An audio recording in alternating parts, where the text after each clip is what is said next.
کہ میں دوسروں کے گھروں میں کام کر کے اپنے بچوں اور اپنا پیٹ پالوں، یا پھر میں اس جیلر کے ساتھ اس کا کہا مان لوں۔ میرا شوہر کہنے لگا کہ میں یہ دونوں کام تو نہیں کرنے دے سکتا۔ میں نے اسے کہا اگر یہی حال رہا تو ہم سب بھوکے مر جائیں گے، اور تمہیں بھی، اور تمہاری سزا بھی دگنی سے چوگنی ہو جائے گی۔ تب ہم کیا کریں گے؟ تب تمہارا سایہ بھی میرے سر پر نہیں رہے گا، اور بچے بھی بھوک سے بلک بلک کر مر جائیں گے۔ میں انہیں اس حال میں نہیں دیکھ سکتی۔ کوئی ایک کہا تو ماننا ہوگا۔ میں غصے سے وہاں سے اٹھ آئی اور جیلر سے کہا آپ جو کہیں گے وہ کرنے کو میں تیار ہوں۔ اس نے کہا ٹھیک ہے، تم گھر جاؤ، میں تمہارے گھر پہنچ جاؤں گا۔ اس طرح میں نے 3 ماہ اس جیلر کے ساتھ گزارے۔ وہ ہر رات ہمارے گھر آ جاتا تھا، لیکن میں اسے کچھ بھی ایسا ویسا کرنے نہیں دیتی تھی، جس کی وجہ سے اس نے میرے شوہر کی سزا میں کمی کروائی تھی۔ وہ مجھے مجبور کرتا تھا، مگر میں اس کے جھانسے میں نہیں آئی تھی۔ اس نے کئی بار مجھے مارا بھی اور زبردستی کرنے کی کوشش بھی کی، مگر میں اسے کچھ بھی نہیں کہہ پاتی تھی۔ میں بے بس تھی۔ کچھ عرصے بعد اسے اس بات کی سمجھ آ گئی کہ میں ایسی لڑکی نہیں ہوں جو اس کی ہوس پوری کر سکے۔ محلے کے سب لوگ مجھے شک کی نگاہوں سے دیکھنے لگے کہ اس کا شوہر گھر پر نہیں تو یہ غیر محرم کو اپنے گھر بلا رہی ہے اور گھنٹے اس کے ساتھ گزارتی ہے۔ نہ جانے اندر کیا چلتا ہے۔ سب کی باتیں سن سن کر میری روح دن بدن چھلنی ہوتی جا رہی تھی، لیکن میں اپنے شوہر کو واپس لانے کے لیے صبر کر رہی تھی۔ جیلر تقریباً 40 سال کا ایک درمیانی عمر کا آدمی تھا۔ اس کی بیوی وفات پا چکی تھی اور اس کے 3 بچے اس کی بہن کے گھر رہا کرتے تھے۔ وہ ان کی پرورش کرتی تھی۔ جیلر صرف انہیں خرچہ بھجوا دیا کرتا تھا۔ یہ جیلر نے مجھے بتایا اور کہا کہ اگر تم میرے بچوں کا خیال رکھ سکو تو میں اپنے بچے کچھ عرصے کے لیے یہاں لے کے آنا چاہتا ہوں، تاکہ وہ اور میں ایک اچھا وقت ایک ساتھ گزار سکیں۔ وہ تمہارے بچوں کے ساتھ گھل مل بھی جائیں گے اور انہیں ایک ماں کی ضرورت ہے۔ اگر تم کہو تو میں انہیں یہاں لے آؤں جب تک تمہارا شوہر باہر نہیں آ جاتا۔ میں نے کہا ٹھیک ہے، جیسے تمہیں مناسب لگے۔ وہ چلا گیا اور اپنے بچوں کو لے کر میرے پاس آ گیا۔ 3 ماہ مجھ پر قیامت ٹوٹتی رہی۔ میں اپنے شوہر سے ملنے بھی جایا کرتی تھی۔ جیلر مجھے بغیر روک ٹوک کے اپنے شوہر سے ملنے دیا کرتا تھا۔ 3 ماہ بعد میرے شوہر کو رہائی ملنی تھی۔ میں اور بچے انہیں لینے جیل پہنچ گئے۔ میں نے دیکھا کہ میرے شوہر کے چہرے پر خوشی کی کوئی رمق موجود نہیں ہے، بلکہ ان کی آنکھیں لال اور وہ بہت تھکے ہوئے لگ رہے تھے۔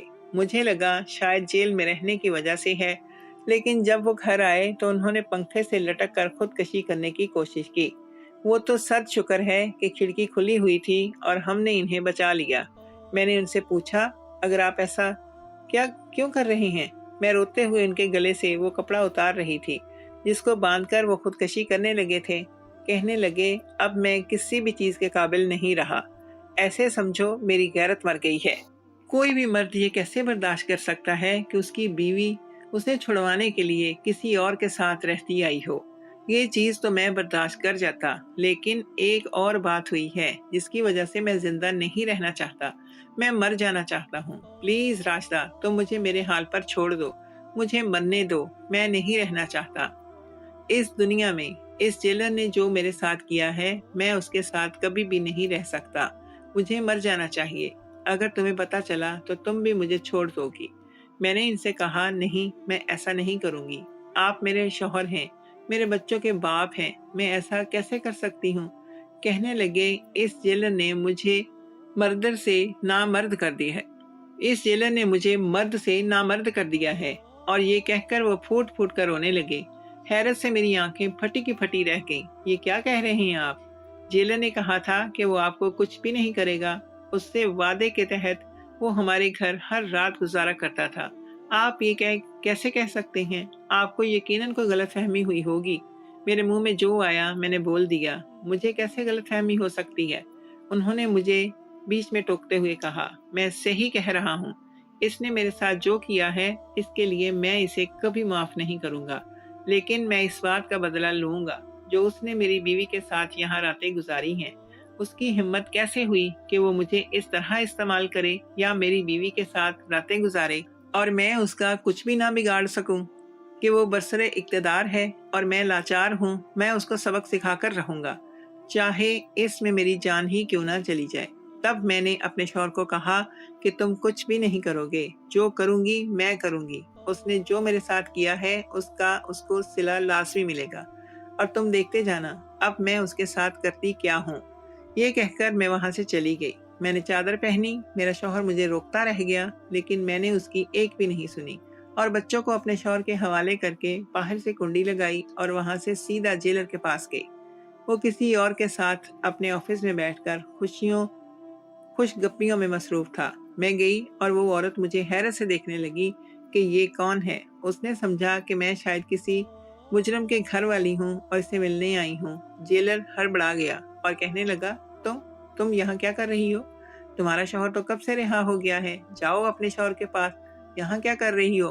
میں نے اسے کہا کہ میں اسے چھوڑ آئی ہوں، اب میں صرف اور صرف تمہارے پاس رہنا چاہتی ہوں، کیونکہ تم نے مجھ سے کہا تھا کہ میں تمہیں اپنے بچوں کے لیے ماں کی ضرورت ہے۔ میں تمہارے بچوں کا اچھے سے خیال رکھوں گی۔ میں اپنے بچے اور شوہر چھوڑ آئی ہوں۔ ایسا شوہر کا کیا کرنا جو میری عزت کی حفاظت بھی نہیں کر سکتا، اور اب تو آپ نے اسے مرد سے نامرد بھی بنا دیا ہے۔ اب وہ میرے کسی بھی کام کا نہیں رہا۔ میں نے لاچاری سے کہتے ہوئے اس عورت کی طرف دیکھا۔ وہ غصے میں منہ پھلائے بیٹھی ہوئی تھی۔ وہ مجھے غصے سے گھورنے لگی۔ وہ اس جیلر کی ہونے والی دوسری بیوی تھی۔ جب اس نے سنا کہ جیلر مجھ سے جسمانی تعلق بنا چکا ہے تو وہ شاکی نظروں سے اسے دیکھنے لگی اور اٹھ کر وہاں سے جانے لگی۔ جیلر اسے روکتا رہ گیا مگر اس نے اس کی ایک نہیں سنی۔ جیلر اپنے سٹاف کے سامنے کوئی تماشا نہیں بنانا چاہتا تھا، اس لیے وہ مجھے گاڑی میں بٹھا کر اپنے گھر لے گیا۔ وہاں جا کر اس نے مجھے بہت مارا کہ تمہاری وجہ سے میری دوسری شادی ہوتے ہوتے رہ گئی۔ اب تمہاری سزا یہ ہے کہ میں تمہیں کبھی بھی تمہارے شوہر کے پاس نہیں جانے دوں گا، نہ ہی تمہارے بچوں سے تمہیں ملنے دوں گا۔ اس جنت کو چھوڑ کر اس جہنم میں جانا کون چاہے گا صاحب؟ میں نے ایک ادا سے کہتے ہوئے اس کی آنکھوں میں جھانکا۔ لہجہ تھوڑا نرم ہو گیا تھا۔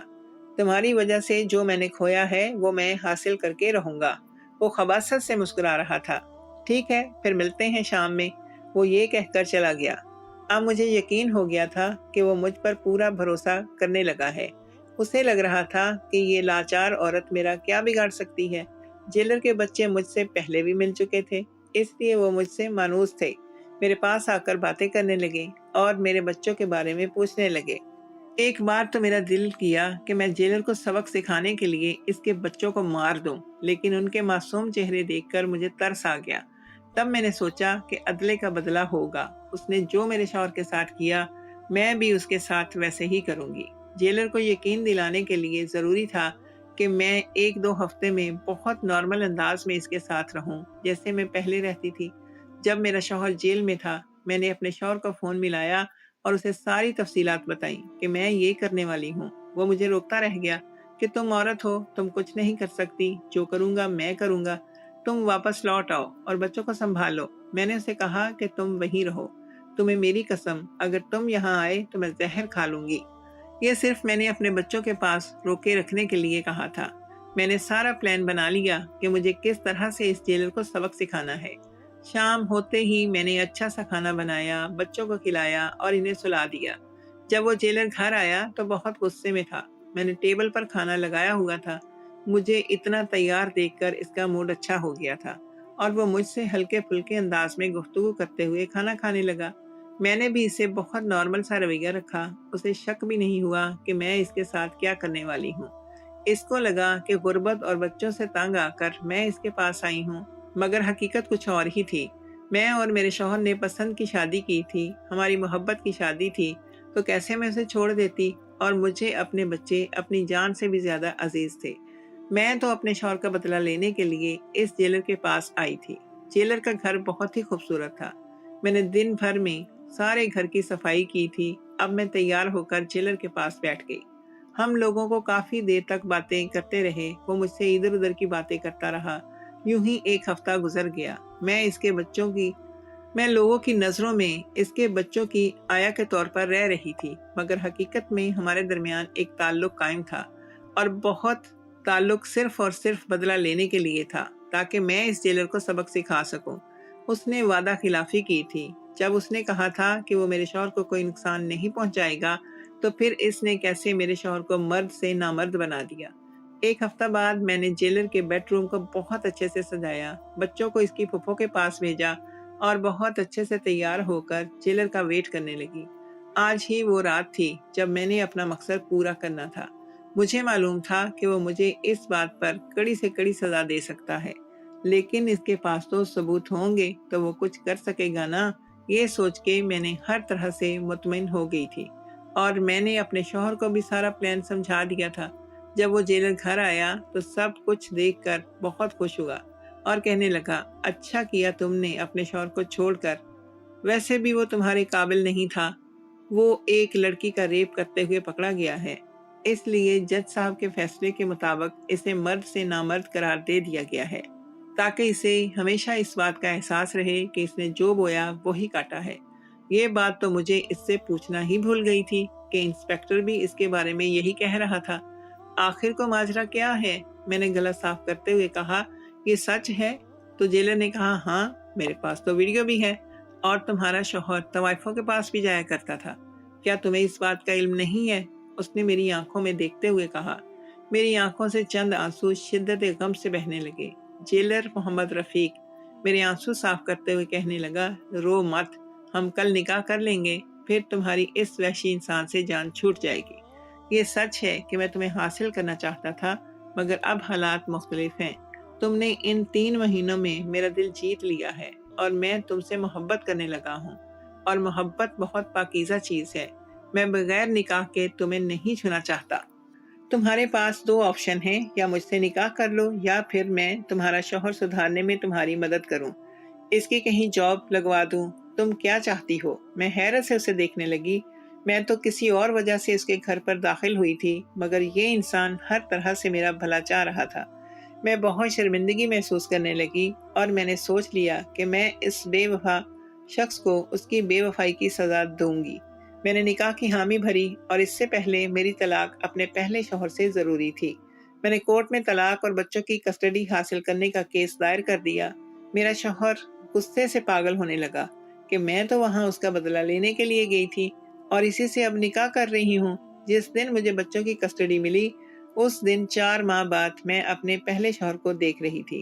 وہ سر سے پاؤں تک بدل گیا تھا، مجھ سے معافی مانگ رہا تھا، لیکن میں نے اس کو حقارت سے دیکھا اور جانے لگی۔